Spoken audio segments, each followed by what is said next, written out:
Hey guys, so today I'm filming a review and a few on the Maybelline Color Blur Cream Matte Lip Pencils. I have two of the shades that I've been testing out for a couple weeks so I could give you guys a very thorough review. So first I want to start with price and availability. These lip pencils are available any place that Maybelline is sold. So that includes CVS, Rite Aid, Walgreens, Walmart, Target, and Ulta. And the price will vary depending on where you purchase it. You will be able to purchase it the cheapest for $8 at Walmart or Target, and they will be a little bit more expensive at the drugstores and at Ulta. I believe at Ulta these retail for $9, but at Ulta you can also use a $3.50 off $10 coupon, and a couple times a year they will have a 40% off sale where they sometimes include Maybelline. So you can get it for varying prices. I purchased mine at Walmart for $8 each. So now I want to move on to packaging. So the majority of the pencil has this sticker that represents the color of the actual product. On the bottom you have the color number and name. Then you also have the smudger, which I will talk more about in application. And on the top you have a cap with a little picture of how to use the smudger. And once you take off the cap, this is what the product looks like. And to twist it up, you need to twist down at the smudger end to make the product come up. And I really love the size of this. I feel like it's really easy to apply. So overall, I do really like the packaging. So now I'm just going to read you guys the claims. It says the Maybelline Lip Studio Color Blur redefines the rules of color with a cream matte pencil and blurring smudger. The cream matte pencil feels extremely smooth and comfortable on the lips, while the blurring smudger creates your own looks from full-on bold to softly blurred. So it doesn't really have many claims there except that the pencil feels smooth and comfortable. So they didn't claim too much except that the pencil will be comfortable and smooth, and that really depends on the person and how they feel about their lips being moisturized or matte, how sensitive their lips are to that. But for me, I don't find it 100% accurate. So next, moving on to shade selection, there are 10 shades in this range. I have the two lightest shades, 50 I like to mauve it, and 45 I'm blushing. Here's a swatch of 50 I like to mauve it, and 45 I'm blushing. Here's what I like to mauve it looks like on my lips. Here's what I'm blushing looks like on my lips. So I have the two lightest shades in the range, and as you can see, they're not super light. I have a mauve and a rose, which I love those colors. I think they're beautiful. But the rest of the colors are very vivid, bright, hot pink, orange, purple, and red, which I think is great for people that like bold colors, but I wish that they had a greater option of lighter, more wearable shades. I think that would really make this line a little bit more versatile. So because I don't tend to wear bold colors that often, I'm not going to be purchasing any more shades in this Maybelline Color Blur range, but I am very happy with the two shades that I have. I think that this mauve and rose color are very, very wearable and just beautiful shades. So now moving on to scent and flavor, there is actually no scent or flavor to this lip product, which I really like. I know that some people really enjoy scented lip products, but for me, I am very picky and sensitive about scented lip products, so I prefer them this way with no scent or flavor. So moving on to pigmentation, I would say that these are medium opacity buildable to full. These are the two lightest shades, and this was one swipe back and forth on my hand, which I think is pretty impressive. So definitely because these are bright bold colors, they probably have a tendency to be more opaque, but these are medium buildable to full opacity, which I think is phenomenal. So now moving on to texture and finish. When you apply these products, they go on like a smooth cream, and after about 20 minutes they do dry down to a matte finish. When you apply it, it feels a little bit silicone-y, so it's very, very smooth.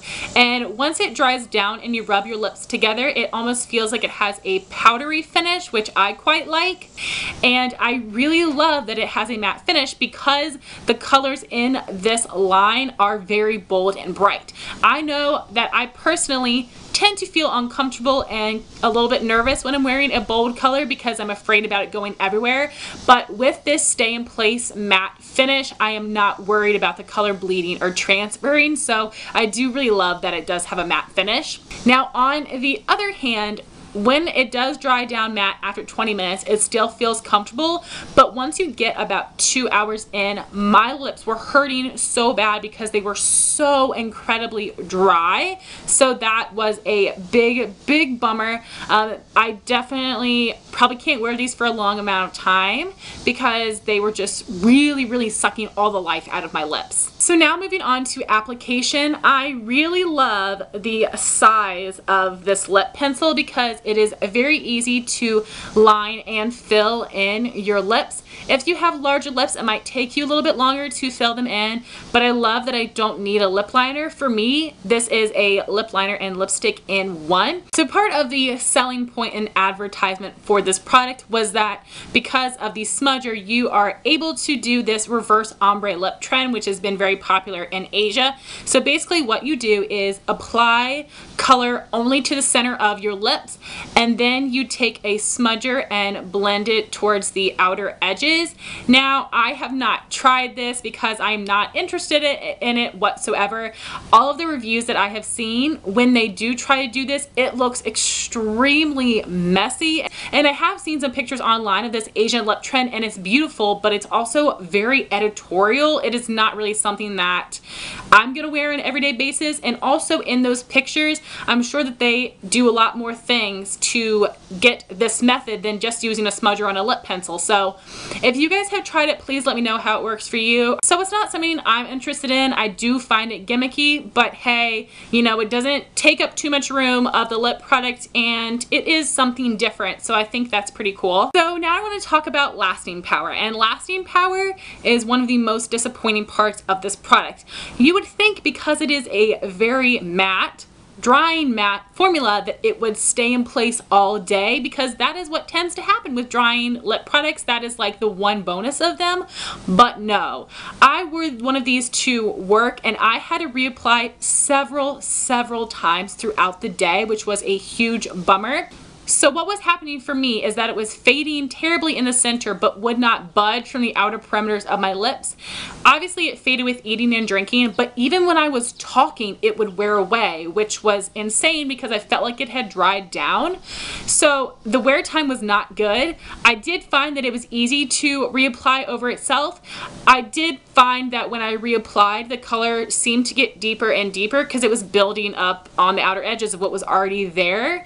So I didn't mind that, but it is something to be aware of, that the color might deepen as you reapply it. But I really did not like the lasting power and the wear time, because the good positive about a matte lipstick is that it's supposed to wear well for a very long time. So that was a huge bummer of this product. So my overall rating for these are a 3 out of 5 because I like them, but I don't love them. The pros for this product is that I really love these two shades. I love the application. I find it very simple and easy to apply. The cons to this product is the shade selection.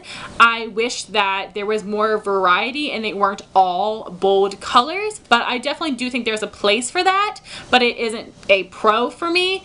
And another con is the fact that it dries out my lips terribly, and also that it does not have a long wear time. So I like these products. I like the colors. I will continue to use them, but it will be something that I'm going to have to monitor throughout the day because I will need to reapply, and it is a product that I will not purchase any more shades of. So guys, I would love to hear your thoughts if you've tried these Maybelline creamy matte lip pencils. I feel like most of the reviews I've watched are rave reviews, but maybe my lips are just extra sensitive. So I have tried a few other jumbo lip pencils from the drugstore. I tried the L'Oreal Lay Mattes and I liked them even less than the Maybelline, but the ones that I have tried and liked the most would be the Revlon Colorburst Matte Balms. These have been out for a little while now, but I would really recommend these. They go on just as smooth. They also have that silicone smoothing feel to them, but these do not dry out my lips and they wear more evenly and longer than the Maybelline. So if you want a creamy matte lip pencil from the drugstore, definitely check out the Revlon Color Burst matte balms. And if you are looking for some comfortable matte lipsticks from the drugstore, I recommend the Maybelline Creamy Mattes and the Milani Moisture Mattes. So thank you guys so much for watching this video. I hope that it was helpful to you. Please let me know your thoughts in the comment down below if you have tried this product before. And please rate, comment, and subscribe, and I'll talk to you soon. Bye guys.